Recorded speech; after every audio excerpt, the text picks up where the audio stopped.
Let's go to Deuteronomy 27. ద్వితీయోపదేశ కాండము 27వ అధ్యాయమును చూసుకుందాం. మొదటి నుంచి మనము చదువుకుందాం. 27 from verse number 1. మోషేయు ఇజ్రాయేలు పెద్దలను ప్రజలతో ఇట్లనిరి, నేడు నేను మీకు విధించుచున్న ధర్మమును మీరాచరింపవలెను. మీ దేవుడైన యెహోవా మీకిచ్చుచున్న దేశమున ప్రవేశించుటకు మీరు యోర్దాను దాటు దినమున మీరు పెద్ద రాళ్లను నిలవబెట్టి వాటి మీద సున్నము పూసి, మీ పితరుల దేవుడైన యెహోవా మీతో చెప్పునట్లు నీవు నీ దేవుడైన యెహోవా నీకిచ్చుచున్న పాలు తేనెలు ప్రవహించు దేశమున ప్రవేశించుటకు నీవు ఏరు దాటిన తరువాత ఈ ధర్మశాస్త్ర వాక్యములన్నిటినీ వాటి మీద వ్రాయవలెను. మీరు ఈ యోర్దాను దాటిన తరువాత నేను నేడు మీకు ఆజ్ఞాపించినట్లు ఈ రాళ్లను ఏబాలు కొండ మీద నిలవబెట్టి వాటి మీద సున్నము పూయవలెను. అక్కడ నీ దేవుడైన యెహోవాకు బలిపీఠమును కట్టవలెను. ఆ బలిపీఠమును రాళ్లతో కట్టవలెను. వాటి మీద ఇనుప పనిముట్టు పడకూడదు. చెక్కని రాళ్లతో నీ దేవుడైన యెహోవాకు బలిపీఠమును కట్టి దాని మీద నీ దేవుడైన యెహోవాకు దహన బలులను అర్పింపవలెను. మరియు నీవు సమాధాన బలులు అర్పించి అక్కడ భోజనము చేసి నీ దేవుడైన యెహోవా సన్నిధిని సంతోషింపవలెను. ఈ విధికి సంబంధించిన వాక్యములన్నిటినీ ఆ రాళ్ల మీద బహు విషదముగా రాయవలెను. మరియు మోషే యాజకులైన లేవీయులను ఇజ్రాయేలులందరితో ఇట్లనిరి, ఇజ్రాయేలు వారలారా, మీరు ఊరుకొని ఆలకించుడి.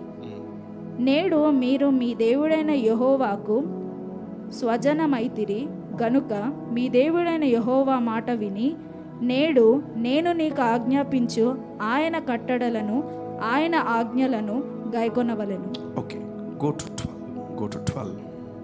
12 చూద్దాం. బెన్యామీను గోత్రము వారు ప్రజలను గూర్చి దీవెన వచనములను పలుకుటకై గెరిజీము కొండ మీద నిలవబడి. వావ్. నెక్స్ట్ 13. రూబేను, గాదు, ఆషేరు, జెబులూను, దాను, నఫ్తలి గోత్రము వారు శాప వచనములను పలుకుటకై ఏబాలు కొండ మీద నిలువవలెను. 2 categories of people. దేవుడు 12 గోత్రాలని 3-4 గోత్రాలుగా కొందరిని విభజించి వారిని ఈ రీతిగా పెట్టాడు. ఒక 4 గోత్రాలనేమో దీవించే వారిగా దేవుడు అపాయింట్ చేశాడు. ఇంకొక 4 గోత్రాల వారేమో శపించే వారిగా దేవుడు వారిని అపాయింట్ చేశాడంట. దీవెన వచనములు పలికే ఒక బ్యాచ్ ఉందంట, శాప వచనములు పలికే ఒక బ్యాచ్ ఉందంట. ఈ బ్యాచుల్లో, ఈ 2 బ్యాచుల్లో ఏదో ఒక బ్యాచ్లో ఉంటాం మనం. ఒకటి దీవిస్తూ ఉంటాం, లేదా 2 శపిస్తూ ఉంటాం. రెండిట్లో ఏదో ఒక బ్యాచ్లో మనం ఉంటాం. చూద్దాం మళ్ళీ ఇంకోసారి 12 జాగ్రత్త చూడండి. I'm going little deeper, be careful, concentrate on that. Okay, open your Bibles, read that, see that. Yeah, 12. మీరు యోర్దాను దాటిన తరువాత షిమ్యోను, లేవి, యూదా, ఇశ్శాకారు, యోసేపు, బెన్యామీను గోత్రము వారు ప్రజలను గూర్చి దీవెన వచనములను పలుకుటకై గెరిజీము కొండ మీద నిలువవలెను. రైట్. ఒక కొండ మీద ఈ 4-5 గోత్రాలు వారు నిలబడి ఏం చేయాలంట? దీవెన వచనములు పలకాలంట. ఇంకొక కొండ మీద నిలబడి శాప వచనములు కూడా పలకాలంట. సో ఎందుకు దేవుడు ఇలాంటి వారిని తయారు చేశాడో, లేదా ఎన్నుకుంటున్నాడో, లేదా ఎందుకు ఇటువంటి ప్రాజెక్టులు దేవుడు తీసుకొచ్చాడు? నేను ఒకటే అంటాను, ఈ 2 కేటగిరీస్ని దేవుడు డివైడ్ చేయకపోతే నేను ఒకటే అంటాను, who will curse the devil? Did you ever and ever cursed the devil? No. మనం ఎప్పుడు అపవాదిని శపించం, కానీ మనల్ని మనం శపించుకుంటూ ఉంటాం. We curse our self. అసలు ఇంతవరకు మనము అపవాదిని శపించే కాన్సెప్టే మన లైఫ్లో లేదు. అసలు వాడు మనల్ని ఎంత మోసం చేసాడంటే బైబిల్లోనే ఉంది, కానీ ఎవరికి సరిగ్గా తెలియదు. 4-5 గోత్రాల్ని ఏం చేశాడు దేవుడు? దీవెన వచనములు పలికే వారిని రెడీ చేశాడంట. ఇంకో 4-5 గోత్రాల వాళ్ళంట శాపవచనములు పలికేవారుగా ఉండాలంట. బ్లెస్సింగ్స్ని పలుకుతూ ఉండాలి. They need to speak the blessings 24/7. And another batch they keep on cursing the devil 24/7. Israel ప్రజలు ఆశీర్వాదములో జనాభా సంఖ్యలో ఎక్కువ అయిపోతూ ఉంటే బాలాకు అనే రాజు బిలాము అనే ప్రవక్తను పిలిపించాడు. బాలాకు అనే రాజు బిలాము అనే ప్రవక్తను పిలిపించి డబ్బులిచ్చి, నువ్వు నా కోసము ఈ ఇజ్రాయేలు ప్రజలందరినీ శపించన్నాడంట. Even devil is following the Bible. నీకేమైంది? అపవాది బైబిల్లో నుంచి కరెక్ట్గా పిక్ చేసుకుంటుంది స్క్రిప్చర్స్. సంఖ్యాకాండము 22వ అధ్యాయము మొదటి నుంచి చూసుకుందాం. తరువాత ఇజ్రాయేలు సాగి యెరికోకు ఎదురుగా యోర్దాను తీరమునున్న మోయాబు మైదానములో దిగిరి.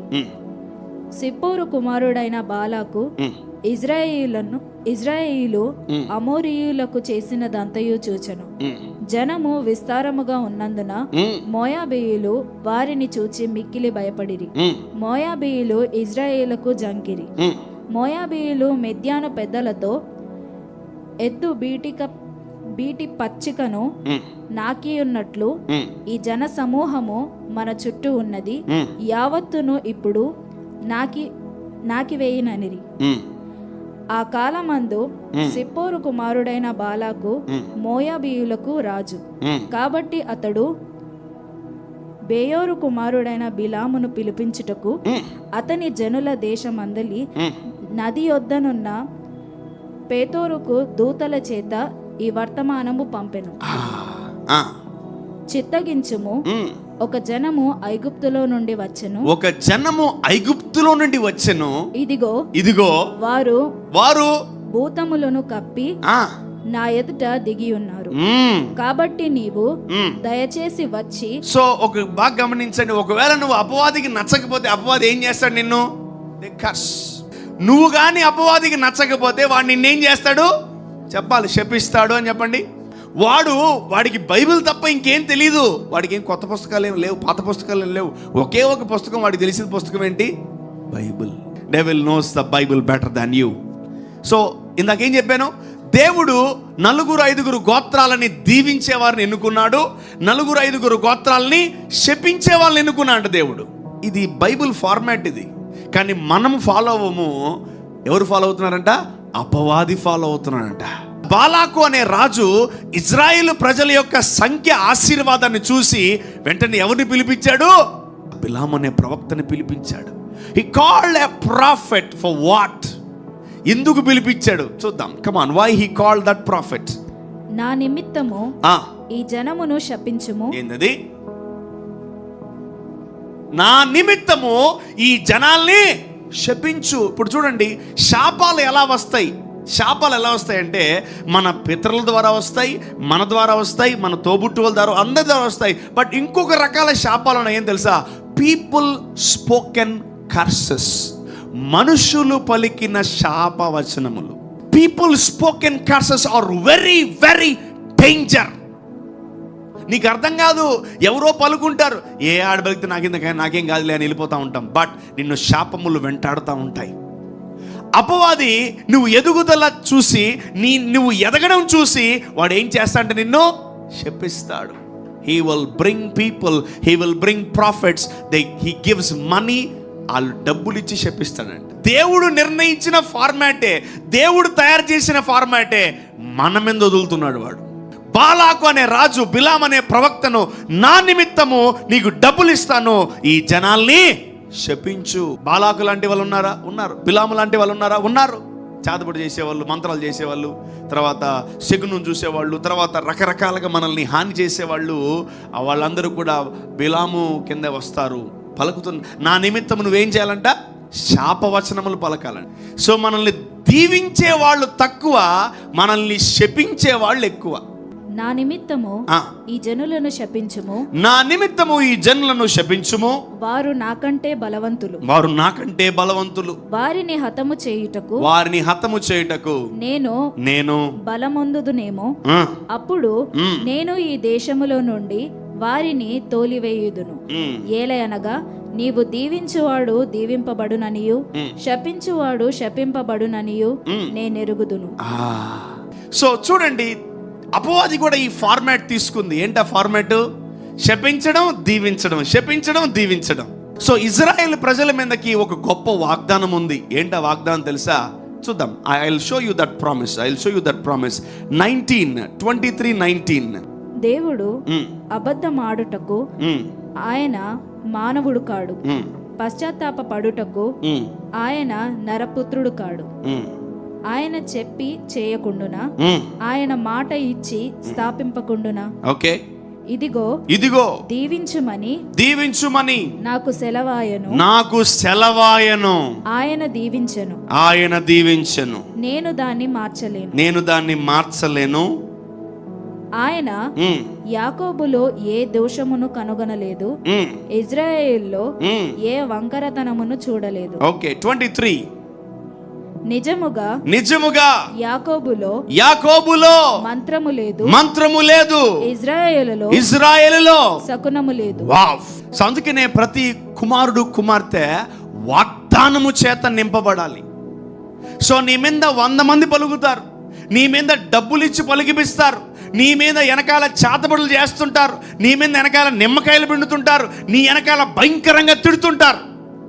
నీ జీవితంలో వాగ్దానం లేకపోతే ఆ భయంకరమైన బిలాములు వచ్చి నిన్ను శపించినప్పుడు అవి నెరవేరుతాయి. దేవుడు చేసిన ఫార్మాటే ఏంటది? దీవించడం, శపించడం, దీవించడం, శపించడం. ఏదో ఒక ఫార్మాట్లో ఉంటాం మనం, ఏదో ఒక ప్రాసెస్లో ఉంటాం. 5 గోత్రాలని ఎలా తీసుకున్నాడు దేవుడు? దీవించే గోత్రాలుగా తీసుకున్నాడు. ఆ గోత్రాలన్నీ ఎప్పుడు దీవిస్తూ ఉండాలంట అందరినీ, మిగతా గోత్రాలన్నిటినీ. ఓకే, సో ఇంకొక 5 గోత్రాలను దేవుడు ఎలా తీసుకున్నాడు తెలుసా? శపించే వారిగా ఆర్డైన్ చేశాడంట దేవుడు. అదెట్లా? ఎస్ అందరూ దీవిస్తూ ఉంటే ఎవరు శపిస్తారు? సైతాన్ని కూడా శపించాలి మనం. I curse you sickness, I curse you infirmity, I curse you debts. Yes, we need to curse the devil. నీ జీవితంలో ఏదో జరగట్లేదు, ఆశీర్వాదాలు జరగట్లేదు, దీవెన కలగట్లేదంటే ఏదో ఒక శాపము నిన్ను వెంటాడుతుంది. ఎవరో ఒక మాట నీ మీద పలికుంటారు. Someone has spoken a word.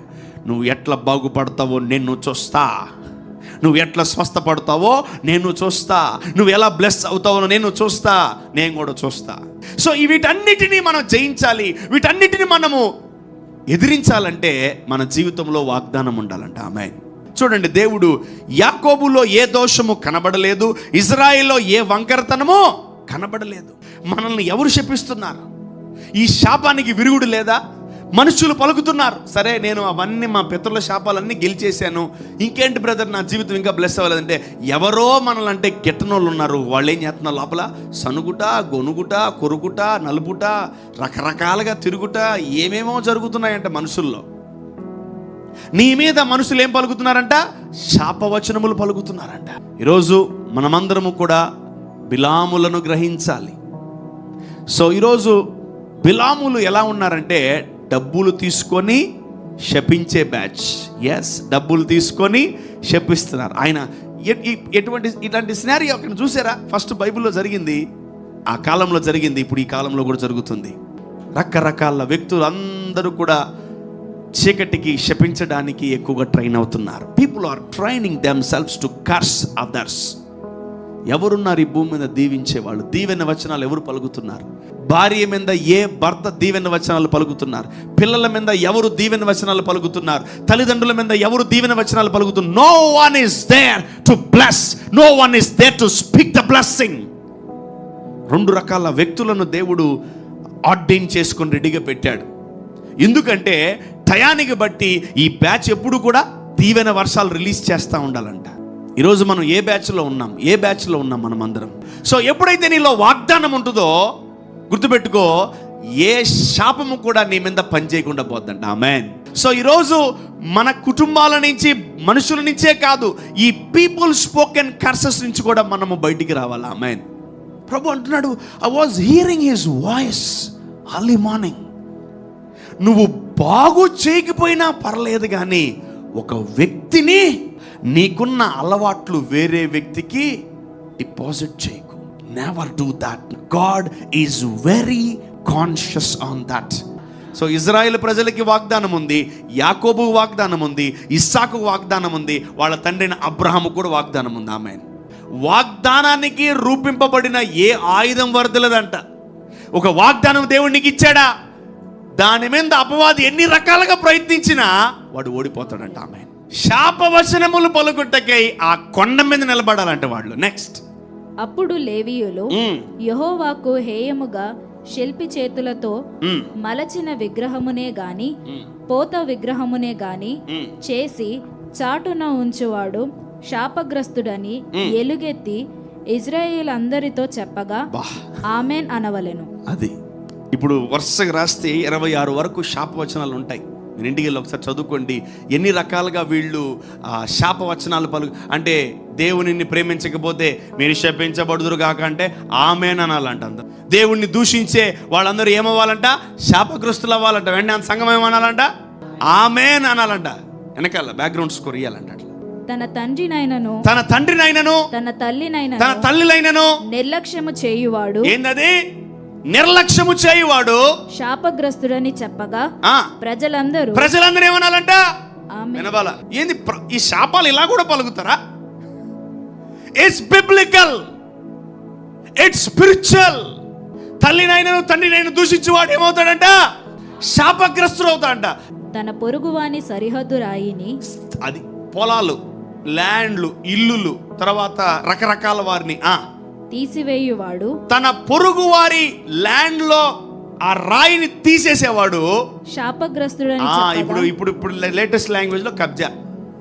మన ల్యాండ్లు కబ్జా చేస్తారు, మన పొలాల కబ్జా చేస్తారు, మన అన్ని కబ్జా చేస్తుంటారంటే వాళ్ళు ఏమవ్వాలంట, శాపగ్రస్తులు అవునుగాక. అంటే పరదేశికే గాని, తండ్రి లేని వారికే గాని, విధవరాలికే గాని న్యాయము తప్పి తీర్పు తీర్చువాడు శాపగ్రస్తుడని చెప్పగా ప్రజలందరూ ఆమేన్ అనవలెను. మనల్ని దేవుడు ఒక సీజన్ లో దీవించే వారిగా పెడతారు. దీవెన వచనములు నువ్వు దీవిస్తూనే ఉండాలి. నీ ముందు అసలు ఏమి కనపడపోయినా దీవిస్తూ ఉండాలి. పొలము దీవించబడును గాక, వ్యాపారం దీవించబడును గాక, ఉద్యోగాలు దీవించబడును గాక, ఎస్ కుటుంబాలు దీవించబడును గాక, గర్భాలు దీవించబడును గాక. ఒక సీజన్ ఉంటే దీవించుకుంటా ఉండాలి. You need to bless bless bless bless. ఇప్పుడు ఇవన్నీ శాపవచనములు వీళ్ళందరూ పలికారు కదా. 28వ అధ్యాయంలో మనం చూస్తే 5 రకాల గోత్రాలు కలిసి వాళ్ళకి ఏ ప్రాజెక్ట్ ఇచ్చాడంట, దీవెన వచనాలు పలికే ప్రాజెక్ట్ ఇచ్చాడంట వాళ్ళకి. They ordain to bless, they ordain to speak blessing. నాలో ఏ దోషము లేదు, ఏ వంకరతనం లేదు, నాలో ఏ మంత్రం లేదు, ఏ శకునం లేదు. Come on, if anyone comes and curse, దమ్ముంటే వచ్చి శపించండి అని అంటారు. శపించే వాడి ముందు నిలబడగలవా నువ్వు? అసలు ఇశ్రాయేలు ప్రజలు నిలబడ్డారు. బిలాము ఏం చేస్తున్నాడంట, డబ్బులు తీసుకొని శపించడానికి వచ్చాడంట. వాడు మైండ్ మార్చేసాడు దేవుడు. ఆమేన్. సో మనోడు బాగా అంటే రాజు ఎట్లా ఇస్తాడు తెలుసా? ఫోన్పే చేయడు, నక్కు పెట్లు ఇస్తాడు. డబ్బులు నగలన్నీ పెద్ద పెద్ద వాటిలో ఇచ్చాడు. బిలాం మొత్తం రెడీ అయిపోయి come on let's start to curse అని మనోడు రెడీ అయిపోయాట. ఎవరు? బిలాము. దూరంగా ఒక కొండ దగ్గరికి వెళ్ళి ఇంకా శపిద్దామని పుస్తకం రాసుకున్నట్టున్నాడు, ప్రవచన వాక్యాలు ఎలా శపించాలి అని. బైబిల్ చెప్తుంది ఎలా శపించాలో, కానీ నీకు తెలీదు నువ్వు ఎలా శపించాలి. ఇతనికి అర్థం కావట్లే. వీళ్ళందరినీ ఇప్పుడు శపించేద్దాం, లేపేద్దామని మనోడు స్టార్ట్ చేశాడు. ఇంకా ఏమని శపిస్తున్నాడు తెలుసా? వీళ్ళు దీవించబడును గాక, వీళ్ళు చల్లగా ఉండును గాక, వీళ్ళ సంతానం అభివృద్ధి అవును గాక. ఈ బిలాముకి ఏం అర్థం కావట్లేదు, జుట్టు గిరుక్కుంటాడు. వీడికి డబ్బులు ఇచ్చింది వాళ్ళకే నాకా? ఈ నా మీద చెప్పిస్తున్నాడా, వాళ్ళు చెప్పిస్తున్నాడు, వాళ్ళు వీడికి డబ్బులు ఇస్తే వాళ్ళు దీవిస్తున్నాడు. అదే చేస్తుంట వాగ్దానం, నేను కన్ఫ్యూజ్ చేస్తుందంట. Promise will confuse the enemy. వాగ్దానము నీ శత్రువుని కన్ఫ్యూజ్ చేసి పడేస్తుందంట. హల్లెలూయా. ఏం చేస్తున్నాడు బిలాము? డబ్బులు తీసుకొని మరి శత్రువుని దీవిస్తున్నాడు. అరే నేను డబ్బులు ఇచ్చాను, నువ్వేంట్రా వాళ్ళని దీవిస్తున్నావు అంటే ఇండైరెక్ట్గా ఏమైంది? వాడు దీవించబడితే నువ్వు శాపంలోకి వెళ్ళిపోతున్నావు. సో నేనేమంటానంటే never and ever curse your enemy. ఈ భూమి మీద మనుషులను ఎన్నడూ శపించకు. నువ్వు వాళ్ళని శపించడానికి అనుకుంటున్నావా, వాళ్ళు దీవించబడతారు. జాగ్రత్త. నువ్వు శపించాల్సింది ఏమని తెలుసా? సైతాన్నే. You are ordained to curse the devil. That's it. The laws of devil. అపవాది యొక్క దుర్గములను, అపవాది యొక్క ఆలోచనలను, తలంపులను శపించాలి. అపవాది పెట్టిన ప్రతిదాన్ని శపించాలి, కానీ దేవుడు సృష్టించిన మనుషులను శపించకూడదు. ఆమేన్. సో ఏం చేస్తుంది వాగ్దానము? శపించడానికి వచ్చిన వాడిని కూడా కన్ఫ్యూజ్ చేస్తుందంట. ఆమేన్. The lord will give us great grace to overcome every curse. ఫ్యూచర్లో ఎలా నిలబడాలా? శత్రువుల ముందు, మంత్రాలు చేసే వాళ్ళ ముందు, మన మీద చేతబడి చేసే వాళ్ళ ముందు మనం నిలబడితే, నీకు దమ్ముంటే నా మీద శాపవచనం లేదు, వాడు నాలుగు మారిపోద్దంట. ఆమేన్. దేవుడు మనల్ని ఎంత గొప్పగా దీవించాడంటే వాగ్దానాలతో దీవించాడు మనల్ని. ఆమేన్. వాగ్దానం నిర్లక్ష్యం చేయకండి. యెహోషువ వాగ్దానం ఏం చేస్తున్నాడంట? దివారాత్రులు పలుకుతున్నాడంట. అప్పుడు దేవుడు ప్రత్యక్షమై, రే నాన్నా, మోషేకి తోడుగా ఉన్న దేవుడిని నీకు కూడా తోడుగా ఉంటానన్నాడు. ఆమేన్. సో అన్ని ఆశీర్వాదాలని కూడా మన జీవితంలో పలకగలగాలి ఎవరొకరు. గో టు యువర్ హౌస్, నీ ఇంట్లో నిలబడు, బైబిల్ తీసుకో. దేవా, నా ఇంటి గురించి నేను పలుకుతున్నాను ప్రభా. ఆమేన్. ఇదిగో, నేను పొలములో దీవించబడును గాక, నేను ఇంట్లో దీవించబడును గాక, నేను బయట దీవించబడును గాక, నా పిండి దీవించబడును గాక, నా బిజినెస్ దీవించబడును గాక, నా ఉద్యోగం దీవించబడును గాక, నా భార్య బిడ్డలు దీవించబడును గాక, నా కుటుంబం దీవించబడును గాక అని పలకాలి.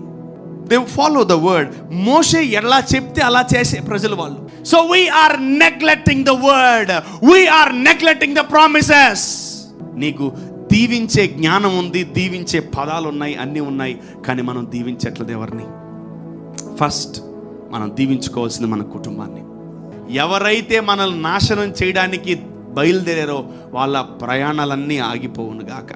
ఎవరైతే మనల్ని ధమ్కి ఇయ్యాలని, ఎవరైతే మనల్ని బెదిరించాలని, ఎవరైతే మనల్ని నాశనం చేద్దామని, ఎవరైతే మనల్ని పాడు చేసి పడేస్తే కూల్చేద్దామని అనుకున్నారో వాళ్ళ జర్నీలు ఆగిపోవును గాక యేసు నామములో. హల్లెలూయా. We carry the promise of God. దేవుని వాగ్దానాన్ని మనం ఏం చేస్తున్నాం? క్యారీ చేస్తున్నాం. వాగ్దానాన్ని క్యారీ చేస్తే దేవుణ్ణి క్యారీ చేసినట్టే. దేవుని వాగ్దానము, దేవుడు వేరు వేరు కాదు. They are both are one. They are both are one. ఆది అందు ఏముంది? వాక్యం ఉంది. ఆ వాక్యం ఎవరి దగ్గర ఉంది? దేవుడి దగ్గర ఉంది. ఆ వాక్యం ఏమన్నారు? దేవుడై ఉన్నాడు. ఆమేన్. Word of God and God is not separate. They are both are one. మనము దీవించడము, దీవెన వచనాలు ఎలా దీవించాలో మనం నేర్చుకోవాలి. ఆమేన్. You will terminate every curse in your life. Amen. దేవుడు తీయడు, మనమే తీయాలి శాపాలని. ఎలా తెలుసా? In the form of speaking blessing. దీవెన వచనములు పలుకుతూ పలుకుతూ పలుకుతూ పలుకుతూ ఉంటే నీ జీవితంలో చీకటి పారిపోద్దంట. ఆమేన్. వెలుగు వెలుగు వెలుగు వెలుగు వెలుగు అంటే చీకటి ఇంకేడ ఉంటుంది? వెళ్ళిపోద్ది. ఆమేన్. దీవెన దీవెన దీవెన దీవెన, బ్లెస్సింగ్ బ్లెస్సింగ్ అంటా ఉంటే నీ జీవితంలో పావర్టీ పారిపోద్దంట. ఆమేన్. God moves according to your words. దేవుడు నీ మాటలను బట్టి మూవ్ అవుతాడంట. ఈరోజు మనం ఏమైతే మాటలు పలుకుతున్నామో ఆ మాటలు దేవుణ్ణి ప్రభావితం చేస్తాయి. ఆమేన్. హల్లెలూయా.